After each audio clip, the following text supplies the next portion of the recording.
Hello everyone, welcome to my YouTube channel Shiksha lesson.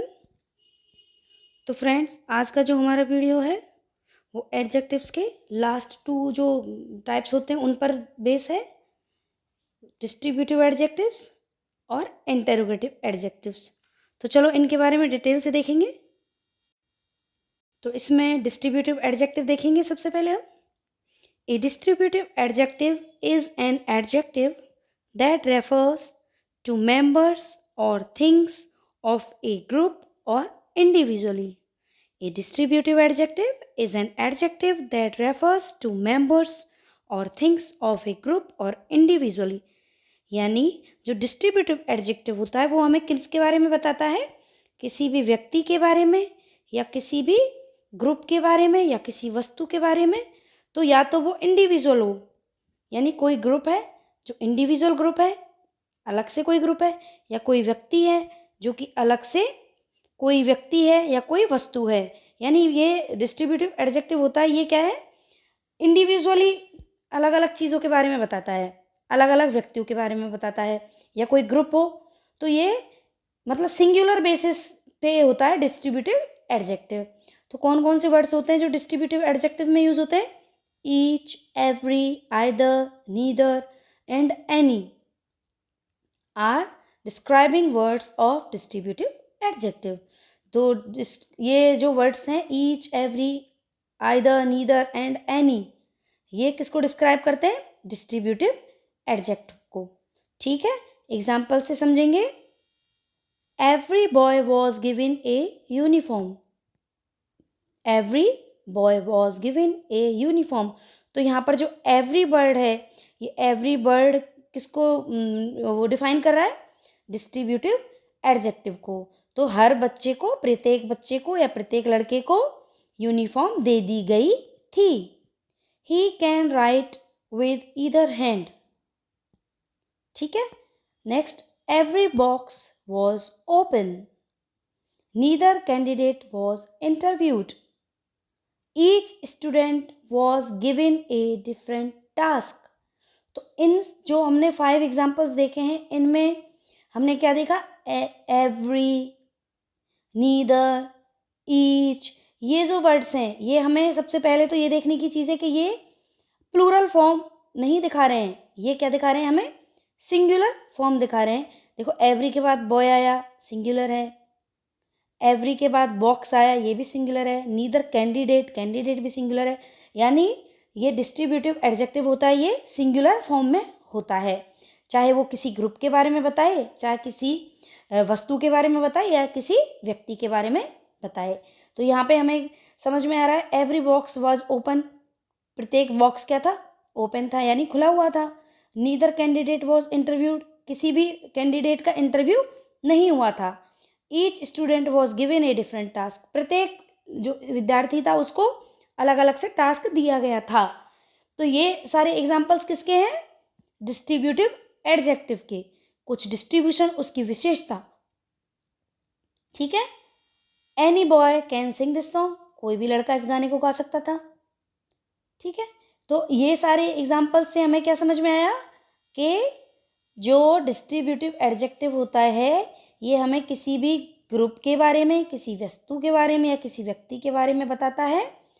तो individually बताता है, यानी अलग अलग से बताता है। मान लो कोई 50 बच्चों का ग्रुप है, या 4 लड़कों का ग्रुप है, या 4 लड़कियों का ग्रुप है, तो ईच एंड एवरी यानी प्रति एक। तो इंडिविजुअली प्रति एक, जैसे हम कहते हैं ना कि हर एक बच्चे के लिए हमने एप्पल दे दिया है। हर एक का मतलब इंडिविजुअली हर एक। तो डिस्ट्रीब्यूटिव में क्या होता है? कोई भी चीज़ बटेगी तो वो क्या है? अलग अलग अलग अलग सभी के लिए। लेकिन एक ग्रुप है तो भी वो इंडिविजुअली हुआ, तो वो भी सिंगुलर फॉर्म में आएगा। कोई भी वस्तु है वो भी इसमें सिंगुलर फॉर्म में आती है। इस चीज़ का भी ध्यान रखना है। कई बार ये हमारे एग्जाम्स में एरर में आ जाता है कि डिस्ट्रीब्यूटिव एडजेक्टिव में सिंगुलर फॉर्म आती है लेकिन हम प्लूरल फॉर्म दे देते हैं और फिर पूछते हैं कि इसमें क्या एरर है, तो उसमें प्लूरल फॉर्म की एरर होती है। ठीक है, ये ध्यान रखना है। अब इसमें एक जो बहुत अच्छी तरह से समझने वाली चीज़ क्या है कि डिस्ट्रीब्यूटिव एडजेक्टिव भी ऐसा ही है और डिस्ट्रीब्यूटिव प्रोनाउन भी ऐसा ही है। तो डिस्ट्रीब्यूटिव एडजेक्टिव और प्रोनाउन में हम डिफ्रेंशिएट कैसे करेंगे? नीदर कैंडिडेट वॉज इंटरव्यूड, जैसा हमने ऊपर पढ़ा था कि किसी भी कैंडिडेट का इंटरव्यू नहीं हुआ था। तो ये क्या है, डिस्ट्रीब्यूटिव एडजेक्टिव। अब नेक्स्ट एग्जाम्पल देखो, इसी से रिलेटेड है, neither of the candidate was interviewed. ये डिस्ट्रीब्यूटिव प्रोनाउन है। तो इसका हमें पता कैसे लगा कि नीदर कैंडिडेट यानी डिस्ट्रीब्यूटिव एडजेक्टिव के जो वर्ड्स होते हैं उनके जस्ट बाद क्या आता है, कोई भी नाउन आता है। अब जैसे आप इसमें देखोगे, इसमें क्या आया है, देखो आपको मैं बताती हूँ, इसमें क्या आया है, नीदर कैंडिडेट। ठीक है, इसमें कैंडिडेट आया किसके बाद, नीदर के जस्ट बाद नीदर कैंडिडेट आया है। तो इसका हमें क्या पता चला, ये डिस्ट्रीब्यूटिव एडजेक्टिव है। तो ये डिस्ट्रीब्यूटिव एडजेक्टिव हो गया। लेकिन नीदर ऑफ द कैंडिडेट, यहाँ पर नीदर के जस्ट बाद में क्या नहीं आया है, कोई भी नाउन नहीं आया है। ठीक है, नीदर के जस्ट बाद में अगर कोई भी नाउन होता तो वो क्या होता, डिस्ट्रीब्यूटिव एडजेक्टिव होता। लेकिन यहाँ नीदर के बाद क्या है, नीदर ऑफ द कैंडिडेट, यानी थोड़ी सी दूरी पर कैंडिडेट वर्ड इसमें यूज हुआ है, इसलिए ये क्या है, ये है डिस्ट्रीब्यूटिव प्रोनाउन।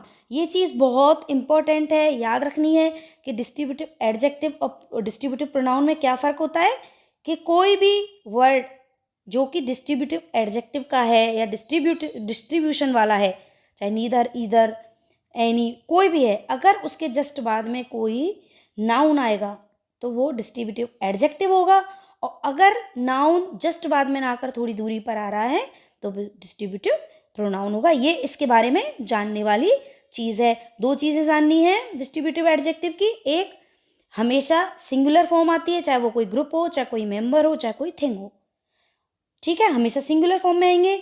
और दूसरी चीज़, डिस्ट्रीब्यूटिव एडजेक्टिव और प्रोनाउन में क्या फ़र्क है, एडजेक्टिव में जस्ट बाद में इनके नीदर, ईदर या इनके बाद जस्ट बाद क्या आता है, कोई भी नाउन आता है। लेकिन प्रोनाउन में इन वर्ड्स के जस्ट बाद में नाउन नहीं आता है, वो थोड़ी दूरी पर आता है। तो ये डिस्ट्रीब्यूटिव एडजेक्टिव और प्रोनाउन में डिफ्रेंशिएट हुआ।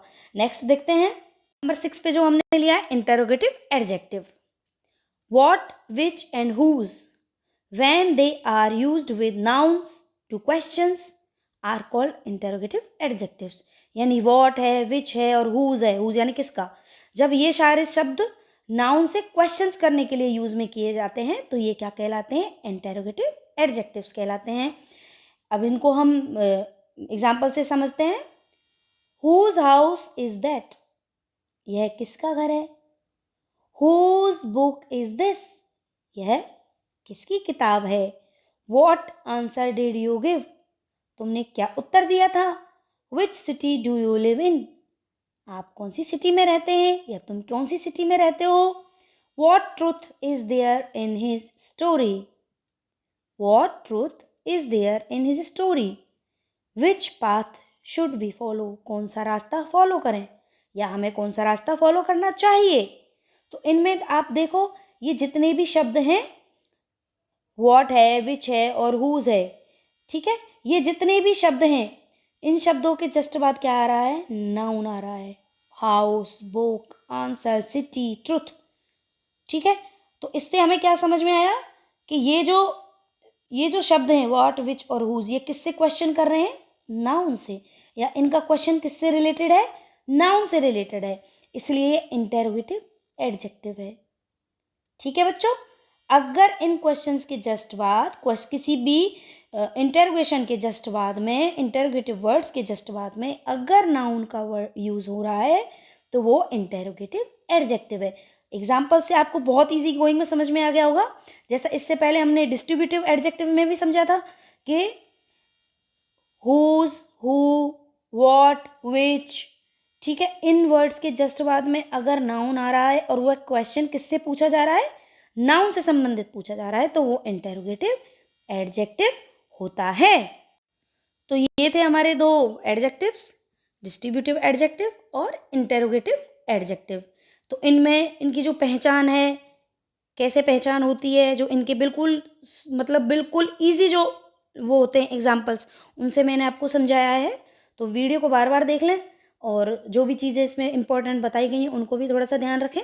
कहाँ सिंगुलर यूज़ होता है, कहाँ जस्ट बाद नाउन आता है, अगर नाउन नहीं आता है तो प्रोनाउन आता है, तो वो क्या होगा, सारी चीज़ें इंपॉर्टेंट है और एग्ज़ाम्स में मोस्टली यही एरर यूज़ में होती हैं, जिनको अगर हम अच्छे से इस वीडियो को देखेंगे तो हम पहचान जाएंगे।